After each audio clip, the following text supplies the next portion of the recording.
Coming up in this episode of the All Aboard Podcast, we do our book review of The Men Who Love Trains by Rush Loving Jr. as our latest installment in Conrail Week. Have your tickets out of the envelope. All aboard, please.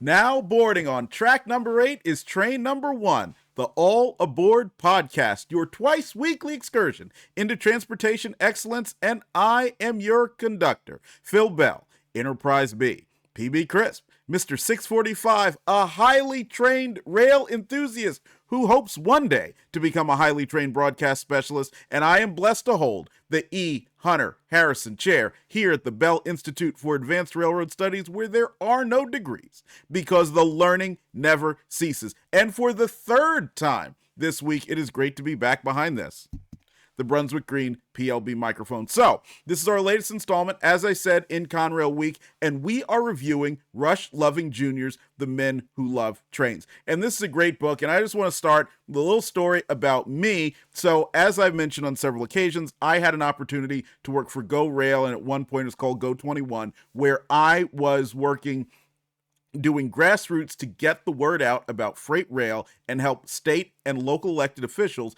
become supporters of railroad freight. And so that was a really good job. And I pretty much figured out after a certain point, one of the things that I could do to A, make the job better, and B, as a highly trained rail enthusiast, make it more fun, is to try to meet with some of the luminaries, especially where they could add something to my work. And Rush Loving Jr. was one of the people who was on that list. Now, how I got to him was very interesting. I had been working on trying to start my own railroad for a very long time, and one of the people I was told to reach out to was Jim McClellan. And Jim McClellan was said to be a wheeler dealer, and so I called him up and he answered the phone. McClellan.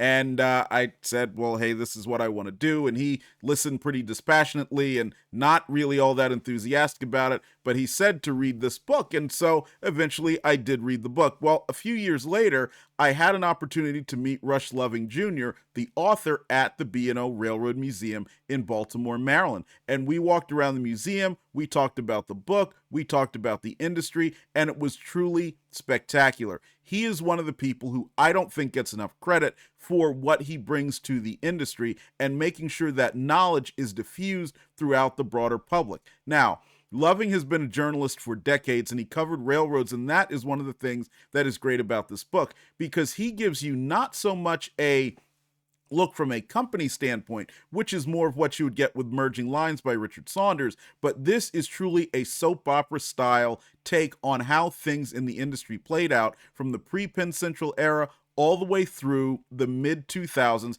after Conrail had been divided and CSX and Norfolk Southern had managed to not only integrate their segments of it into their respective networks, but also get past the teething periods that were inevitable after such a big division. Now, there were a few things that stood out. First of all, was looking at how easily James Symes, who was the head of the Pennsylvania Railroad that really did initiate the efforts to merge with the New York Central, gave up his position with the Norfolk and Western. Now, the N&W for many years was what is termed a conveyor belt for coal, because that's basically what it did. It took coal from the West Virginia and also Virginia coal field areas and took it out through either the Great Lakes through connections with other carriers such as the Pennsylvania Railroad, which controlled it, and also through the export market at the Port of Virginia. Now, being largely controlled, and actually it was controlled by the Pennsylvania Railroad, even though the PRR didn't have the full stock control of the company, it was able to provide additional income that helped smooth out the difficulties that the Pennsylvania had, because while it was a very large railroad with quite a diverse traffic base, it did have a lot of manufacturing, and therefore it was much more susceptible to the economic cycle than the N&W itself. The N&W, as long as somebody needed coal, they were able to get it out of the ground and get it moving, and that meant consistent returns. Another thing that the book pointed out that I had not realized was that export coal rates were not dictated by the ICC. The ICC couldn't tell you how much you could charge to somebody in some other country to move your traffic. Therefore, this was also a big benefit to the N&W and also the Chesapeake and Ohio that had a large portion of that market. But Symes gives away, and Rush Loving talks about this, control of the N&W when the early conversations happened with the New York Central. And this was a crippling blow because now, without that reliable income coming in, the Pennsylvania, which had already started to struggle, and we've covered a lot of the declines in the rail industry throughout the 1900s,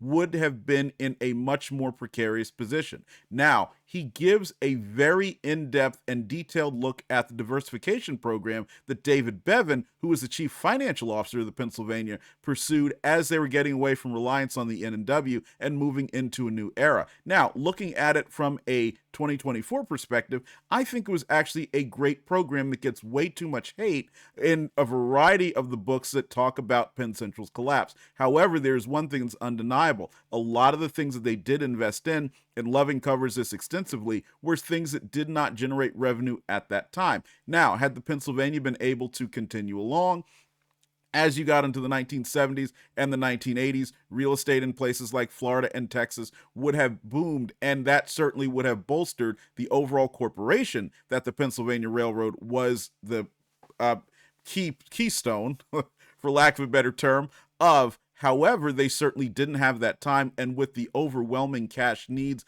of the railroad coupled with the losses that came from passenger traffic and the declines that it was experiencing in the northeastern United States, it's undeniable this absolutely had to be dealt with then, and the diversification program was much too small to support it and certainly not paying dividends enough at that time.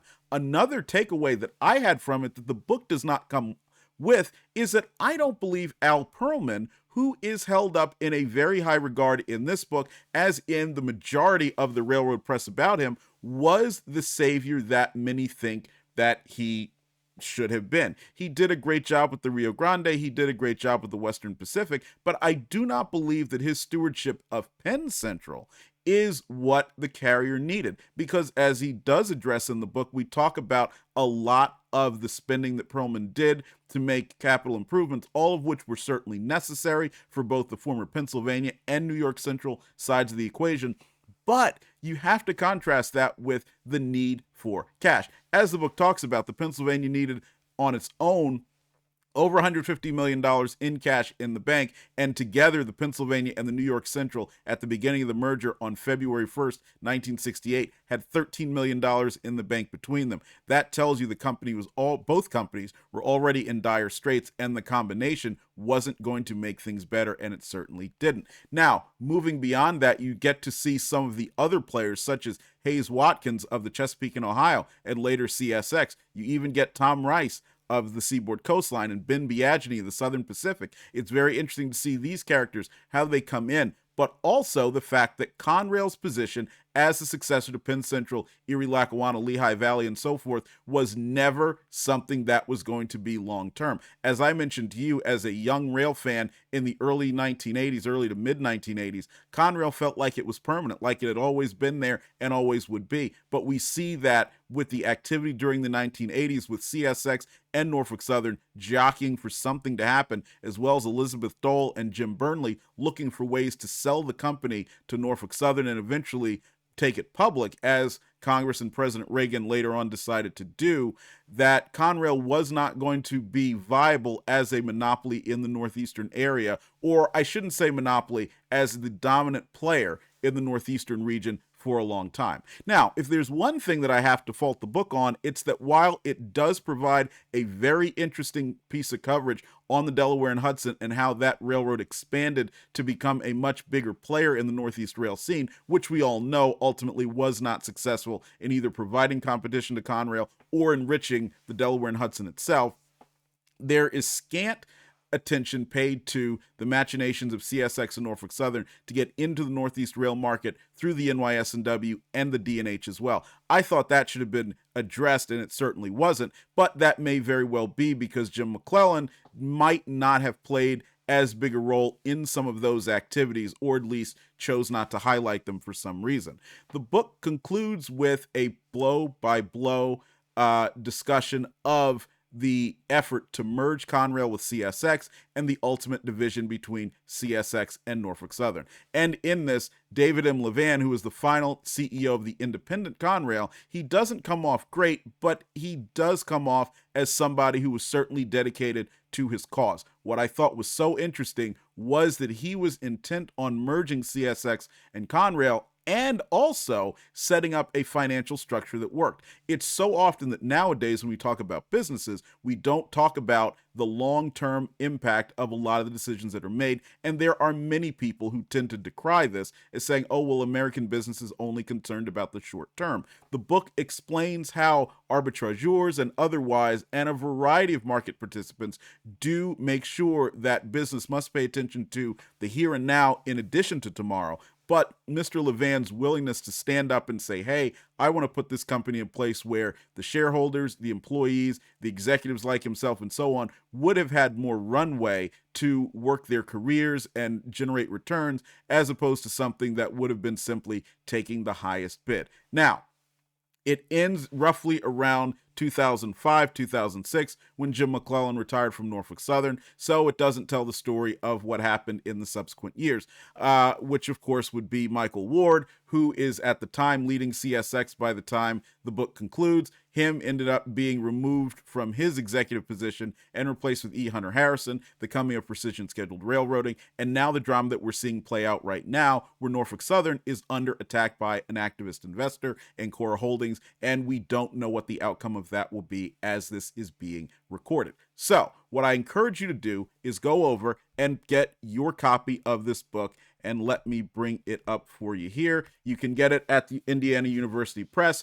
345 pages. The copyright on my copy is 2005, but it also does have different copyright dates here. If that means anything for you, it is a wonderful read. And like they used to say in some of the 1980s era and 1990s era advertisements for books, it's something you won't want to put down. Well, the reality is I didn't want to put it down. In fact, the only reason why I did put it down was occasionally I had to leave the house and go to my other job. But it is something that will certainly hold your interest. And what I encourage you to do after you read this is go on and take a look, whether you're at allthingstrains.com or some of the other websites out there, and look at how the landscape has continued to shift since this book was published. And a big portion of that, which I meant to get to, was the change in coal.